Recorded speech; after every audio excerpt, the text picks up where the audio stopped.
बिस्मिल्लाहिर्रहमानिर्रहीम, अस्सलाम वालेकुम। ईरान पर किसी भी वक्त अटैक होने वाला है क्योंकि अब जो डेवलपमेंट सामने आई है वो बड़ी ख़तरनाक है। अमेरिका ने मिलिट्री अहलकारों को, फौजी अहलकारों को, उनके घर वालों को और अहम तरीन लोग जो कतर एयरबेस पर मौजूद हैं उनको इमीडिएटली छोड़ने का कह दिया है। यानी कतर छोड़ने का इस वक्त ऑर्डर जारी हो चुका हुआ है। अब ये सूरत हाल समझ लें, जो मिलिट्री पर्सनल्स हैं ये कौन से हैं। देखिए, जो स्टाफ होता है जिसने जंग में हिस्सा नहीं लेना होता, चाहे वो मेंटेनेंस वाला हो या जो फौजी होते हैं उनके घर वाले हों, उनको नुकसान पहुंचने का खतरा हो, इस तरह के दीगर जो लोग होते हैं, ये तब इनको कहा जाता है कि आप यहाँ से छोड़ने की तैयारी करें जब कोई जंग होने वाली हो या कोई सूरत हाल हो। क्योंकि वो तो जंग में हिस्सा नहीं लेते, वो तो उन फैमिलीज के लोग होते हैं या कोई स्टाफ होता है या फिर जहाज़ों का कोई स्टाफ होता है जिनका जंग से ताल्लुक नहीं होता। उनको कहा जाता है कि आप इमीडिएटली यहाँ से छोड़ दें। अब यही सूरत हाल बेसिकली जो पैदा हो रही है, अमेरिका ने जब ईरान के साथ लास्ट जंग हुई थी जून में, उससे पहले भी एग्जैक्टली ये सूरत हाल थी कि उन्होंने मिलिट्री पर्सनल्स को कह दिया था कि आप फौरी तौर पर छोड़ें। उसकी अब रीज़न समझ लें।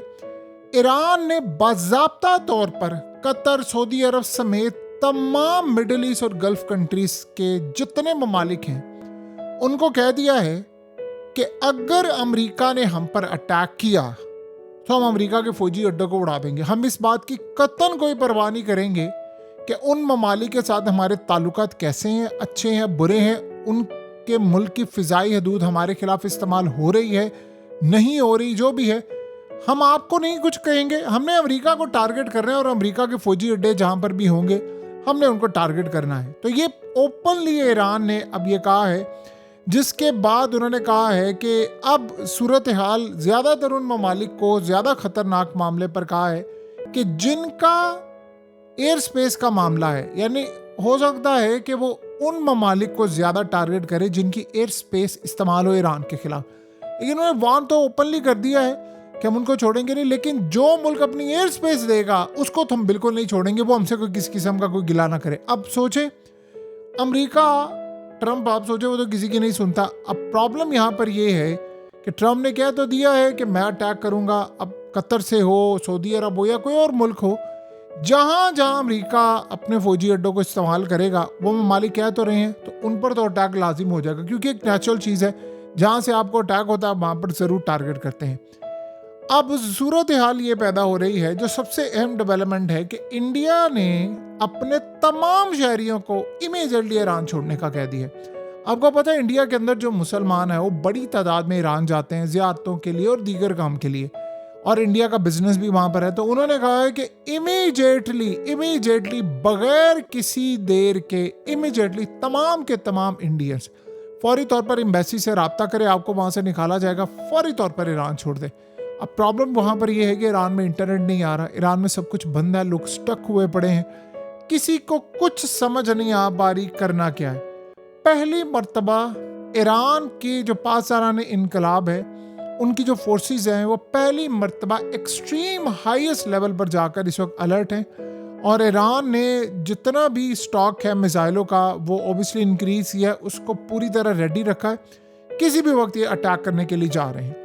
सो ये बात आप ज़हन में रखिएगा कि अमेरिका के ख़ास तौर पर जो अल उदैद एयरबेस है, यहाँ पर 10,000 के करीब फौजी हैं। तो इनके अहलकार और इनके लोग, इनकी फैमिली और बहुत सारे लोग, इनको कहा गया है कि आप लोग छोड़ें। अब देखिए, बेसिकली तो ट्रंप कहता है ना कि मेरे पास बहुत सारे मिलिट्री ऑप्शंस हैं, लेकिन असल में उसके पास कोई प्रॉपर मिलिट्री ऑप्शन नहीं है। पहली बात तो ये है कि जो मिसाइल उन्होंने इसराइल को दिए थे, इसराइल ने काफ़ी हद तक उन मिसाइलों को ख़त्म कर लिया है। अमेरिका के बहुत सारे मिसाइल यूक्रेन में इस्तेमाल हो चुके हुए हैं, बहुत सारे दीगर ममालिक में जगह जगह स्टेशन है, ग्रीनलैंड का मसला पड़ा हुआ है। तो इस सूरत हाल के अंदर अमेरिका के जो ख़ास तौर पर उनके जो फौजी हैं, शिप्स हैं, ये आप ज़हन में रखिएगा कैरेबियन वाली साइड पर चले गए। ये इतनी आसानी के साथ यहाँ पर नहीं आने वाले। आपको पता है कि जो लास्ट टाइम मिडिल ईस्ट के अंदर इनके साउथ कोरिया में जो पैट्रियट डिफेंस सिस्टम थे वो डिप्लॉय किए हुए थे, या दीगर डिफेंस सिस्टम, वो बेसिकली जो साउथ कोरिया में थे वहाँ से मिडिल ईस्ट में पहुँचे थे हिफाजत के लिए। लेकिन अब सूरत हाल ये है कि वो वापस चले गए हैं और वहाँ पर अपना ख़तरा है। तो अब आप सोचो, अगर ट्रंप ऑर्डर जारी करता है कि आपने एयर स्ट्राइक करना है ईरान की लीडरशिप को या मिलिट्री इंस्टॉलेशन पर, लेकिन इस दफ़ा उनके पास उस तरह की अपॉर्चुनिटी नहीं है जिस तरह की पहले अपॉर्चुनिटी थी। उसकी रीज़न ये है कि देखिए, सबसे पहली बात यह है कि अमेरिका के अंदर ऑलरेडी बहुत ज़्यादा तबाही की सूरत हाल है मोडोरो के बारे में, और ट्रम्प की रेटिंग बहुत डाउन चली गई है। सिर्फ 20% लोग ट्रम्प के साथ खड़े हुए हैं कि आपने काम ठीक है। तो ईरान के खिलाफ जंग के लिए तो बिल्कुल तैयार नहीं। तो अगर लीडरशिप को मारते हैं तो एक ना ख़त्म होने वाली जंग है। और दूसरा, अरब ममालिक ने तो पहले कह दिया ट्रम्प को कि आप ये जंग ना करो और हम अपने फौजी अड्डे आपको नहीं देंगे। ये एक नई सूरत हाल इस वक्त सामने आई है। देखिए, सबसे पहले तो आप ये समझ लें कि वो ये चाह रहा है, यानी ट्रम्प चाह रहा है कि किसी तरह हम जाए वेनेजुएला की तरह, वहाँ से सदर को निकाले और ये जाए। ऐसा नहीं हो सकता। सबसे पहले आप ये ज़हन में रखिएगा, अमेरिका की सारी फोर्सेस जो रीजन के अंदर है वो सारी ईरान के मिसाइलों के निशाने पर है। अगर किसी भी तरह से कोई अटैक होता है या कोई सूरत हाल होती है तो आप ये समझ लें कि बड़ी तबाहकुन सूरत हाल का सामना करना पड़ सकता है। दूसरा सबसे बड़ा मसला यहाँ पर यह है कि 10,000 के करीब अमेरिका के जो फौजी हैं, बेसिकली ये आप ये सोचें कतर में है, और इसके अलावा छोटे छोटे जगहों पर, यानी इराक में है, शाम में है, जॉर्डन में है। तो ये कह तो रहे हैं कि ट्रम्प और ये सारे की थी हमारे पास बड़ी ऑप्शंस है ये वो, लेकिन असल में इनके पास ऑप्शन कोई नहीं है, और ना ये इमीडिएटली हंगामी बेसिस पर अपनी फौज को बुला सकते हैं, और ना ही अरब ममालिक या मिडिल ईस्ट की कंट्रीज इस वक्त ट्रम्प का साथ देने को तैयार है। दूसरी सूरत हाल ये है कि आप एसेट्स को इतनी, यानी फौजियों को, शिप्स को, एयरक्राफ्ट को आप इतनी आसानी से नहीं ला सकते। देखिए, पहले इन्होंने तैयारी करके रखी हुई थी, बॉम्बर्स मंगवा लिए, फिर वहाँ से ये कल ईरान की न्यूक्लियर फैसिलिटीज़ पर ये काम कर लिया। अब मसला सारा यहाँ पर ये है कि इवन के ट्रम्प के जो इत्तेहादी हैं कांग्रेस में और ये सब कुछ, वो कह रहे हैं कि आप ईरान पर अटैक ना करना, ये अमेरिका की मईशत के लिए जहर कातिल होगा। उसकी रीज़न ये है कि तेल की कीमतें ऊपर जाएंगी। ऑलरेडी टैरिफ की वजह से हम लोग पे कर रहे हैं, लोगों की तबाही है, और तेल की कीमत आसमान पर चली जाएगी, क्योंकि 30% के करीब तेल, गैस, सब कुछ आउट ऑफ कंट्रोल होगा, और इससे तुम्हारे मिड टर्म इलेक्शन आ रहे हैं उसका खतरा है। दूसरी सूरत है, इजराइल ने अभी ये कहा है ट्रम्प को कि आप अभी अटैक ना करें, पहले अवाम को इनके गिरेबानों तक जाने दे, फिर ये काम करें। उन्होंने कहा अभी तक हमें कामयाबी नज़र नहीं आ रही, क्योंकि अगर पलट कर हम पर अटैक हो गया तो सबसे पहले इजराइल के शहर ये मलिया मेट कर देंगे।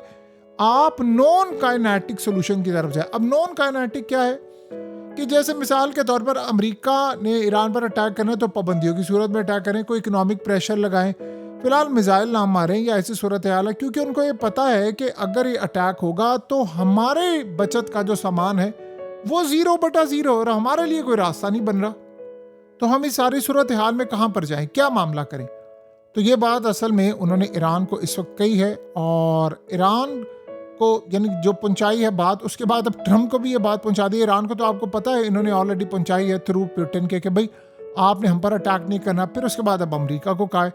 असल में ये फंस गए हैं सारे बंद गली में। एहतजाज वो लहर नहीं ला पाया जो लाना चाहिए, और अभी स्टिल जारी है, अभी तक लड़ाइयाँ भी जारी हैं।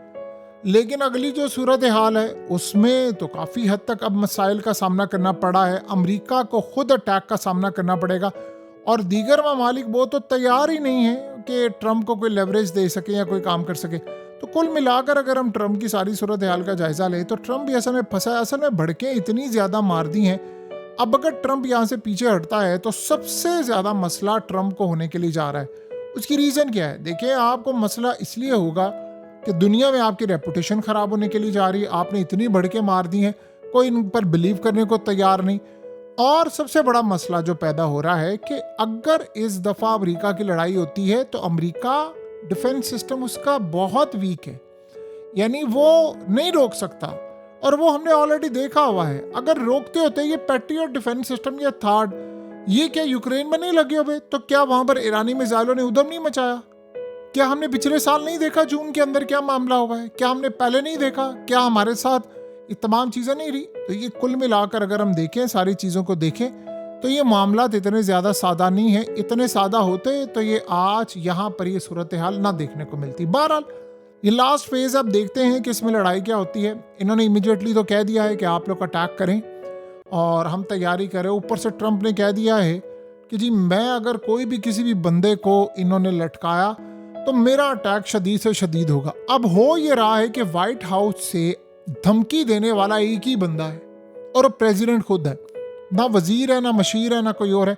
वही कंटिन्यूसली धमकियां देते जा रहा है, ये कर देंगे, वो कर देंगे, ऐसा होगा, वैसा होगा। ये काफ़ी ज़्यादा इनके लिए परेशान कुन सूरत हाल है। और अब अमेरिका इतनी बुरी तरह फंसा हुआ है कि यहाँ से ना निकल सकता है, ना आगे जा सकता है, ना पीछे जा सकता है।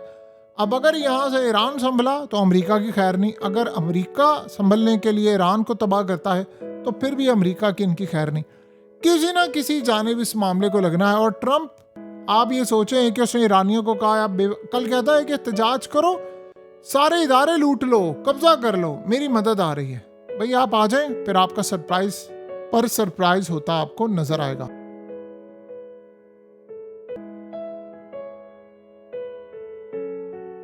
हकीकत टीवी को सब्सक्राइब करना मत भूलें, वीडियो को लाइक करें, शेयर करें और कमेंट सेक्शन में अपनी राय का इजहार जरूर करें।